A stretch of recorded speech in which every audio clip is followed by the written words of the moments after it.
Have you ever wanted a tank? Because apparently you can have it if you build one. DIY videos are very popular on YouTube. Sometimes people look them up because they want to build a nice shelf. Or some people want to build, I don't know, a shoebox. And then there's some people that want to build an entire roller coaster in their backyard.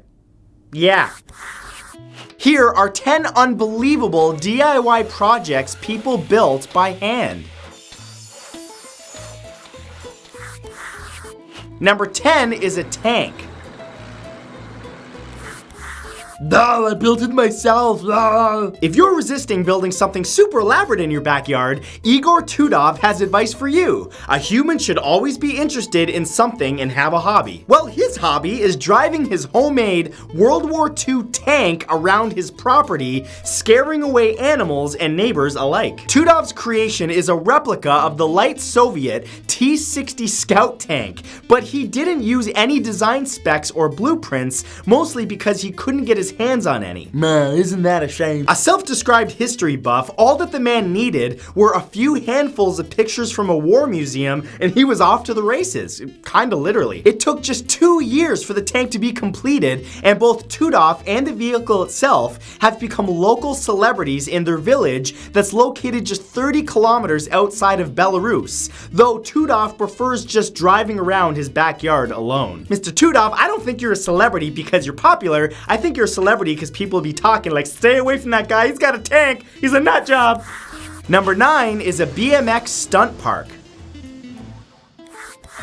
When you let a teenage boy build anything he wants in his backyard, what do you think he's gonna make? Well, just ask Gordy Toth, whose father made such an offer to him back in 2004 when the family moved to Barstow, California, far from Canada where they previously lived. Dad, I want to build things, but it's too cold in the backyard, I can't feel my hands. With the support of his dad and some new friends, Gordy went to work on his own custom BMX trail, complete with hills and jumps that have cost riders more than just a few broken bones. Gordy claims that there's no one way to ride the trail, there's 100, and they've helped turn him into a professional BMXer. Gordy's park is in such high demand, he's received visits from people all over North America, and as far as even Australia and Afghanistan. Coming all the way from Australia seems a little bit excessive, considering you're just gonna go up the ramp and be like, okay, that was it, back to Australia.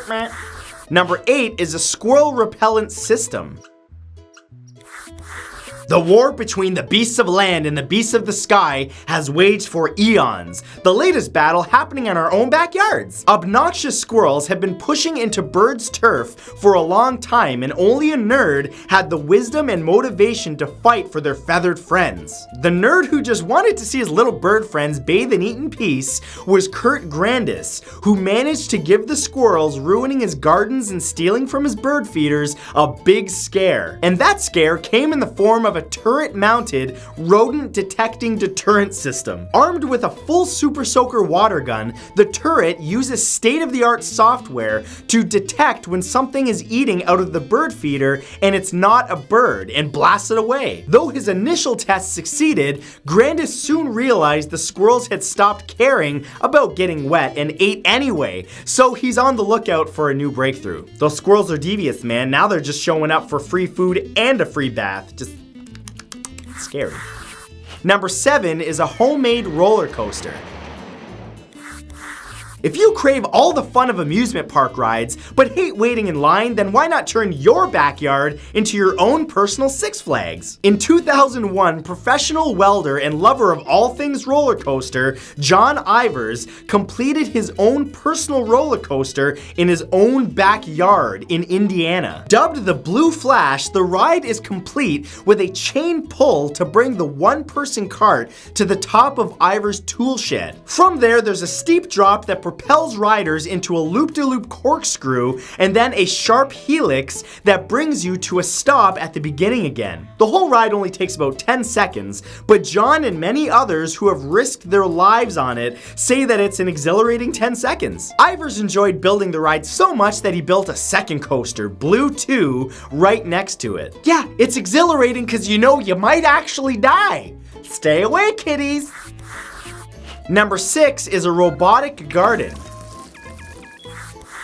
At only 26 years old, Rory Aronson, a mechanical engineering graduate from San Luis Obispo, California, has not only created one of the coolest backyard projects ever, he's potentially revolutionized the agricultural industry. Aronson, alongside friends Rick Carlino and Tim Evers, are the creators of FarmBot, a robot that maintains your gardens. Imagine not having to water, weed, or even plant your vegetable garden, and instead relying on what resembles a giant 3D printer to do the work for you. FarmBot is controlled from a computer or smartphone and is able to plant and maintain over 30 different types of crops. This backyard invention, which also reduces resource consumption, could be the key to maintaining Earth's food supply during the population surge that we're expecting over the next 30 years. Or, you know, they just might become sentient one day and attack us with their little planting claws. No carrots for you. Number 5 is a Golden Gate Bridge replica.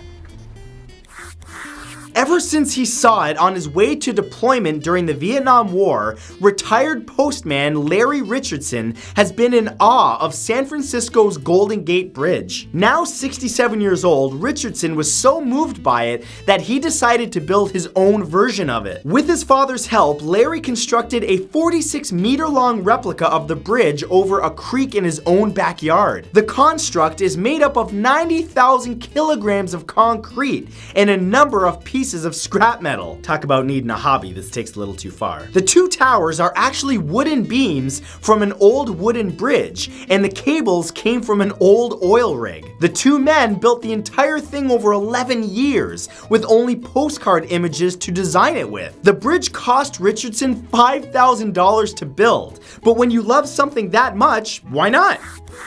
Number 4 is a giant castle. Lots of people have a treehouse in their backyard, but how many can boast that they have a whole castle? In 1959, when he was just 15 years old, Jim Bishop was yelled at by his English teacher, who said that he'd never amount to anything. So the man bought himself some land just southwest of Pueblo, Colorado for $450, and a decade later began building a one-room cottage on it. However, a few years later, after some visitors to the site pointed out the style of the cistern that he and his father had put out in the back, Bishop realized what he was building was actually a castle. The slow-growing structure eventually enveloped the cottage, and gradually a 49-meter-high tower rose up next to it. Okay, this is like something straight out of Super Mario. Did he build a nice flagpole beside the castle? And nearly 50 years later, Bishop Castle is still being added to, both in size and spectacle, by Jim Bishop himself, and it attracts thousands of tourists every year. If that were my castle, every single person that showed up, I would say, your princess is in another castle. It's a Nintendo reference. Number 3 is the Paris recreation.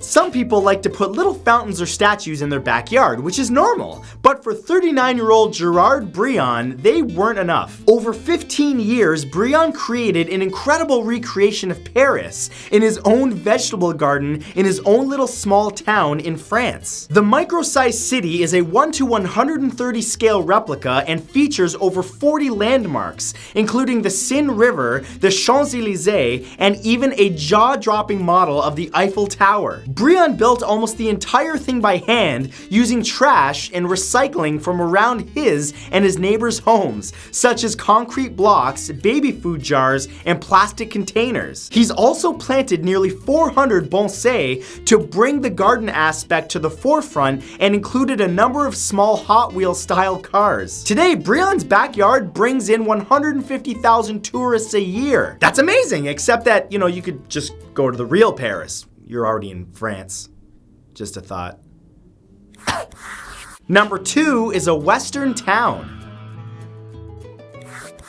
After being asked by his wife to do something about the 4 barns on their ranch property in 1982, retired dentist Dr. James Helms decided to transform his gigantic backyard into something straight out of the Lone Ranger television show that he loved as a kid. So he began construction on New Dubina, an old Western town replica which now has over 22 buildings in it. The town has a general store, a saloon, bank, and even a sheriff's station with a jail cell. Hopefully he's not actually using that jail cell. Freak show. Helms and his wife have added hundreds of props to each of the buildings, including knickknacks from estate and yard sales from the 1800s to fill the general store, a teller's cage, and a 1,814 kilogram safe in the bank, as well as old shot glasses and playing cards in the saloon. Today, Dr. Helms leads tours of the town and is still planning expansions. Man, this is like something straight out of Westworld. Does he have little robots walking around that are really humans?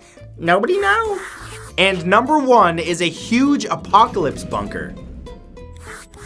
Since as far back as 1833, bomb shelters have been used to protect people from bombings, air raids, and even nuclear fallout. Located deep underground, these structures usually offer the bare essentials, such as non-perishable foods and stale water, when hiding from the apocalypse. But in the case of British inventor and YouTuber Colin Firth's new backyard bunker, a whole lot more is offered, including crazy weapons, a drum kit, and a bed that wakes you up by literally launching you out of it. Firth's shelter, which sits nearly 3 meters underground, was sponsored by the UK entertainment channel Sky One, who asked him what he'd build to combat the end of the world. Naturally, the bunker comes with a 70-inch TV, game consoles, and anything a crazy nerd inventor could ever want to keep himself occupied during the apocalypse. Well, that's all well and good, but personally just fill up that whole thing with Twinkies, because that would keep me happy through the whole apocalypse. Not nourished, but happy. So those were 10 unbelievable DIY projects people built by hand. And if you guys enjoyed this, remember to give it a big thumbs up. Also, be sure to subscribe and turn on notifications by clicking the little bell beside the subscribe button so that you never miss a thing, because I release new videos all the time. Thank you guys for watching, and I will see you next time. Hopefully before the apocalypse. Bye!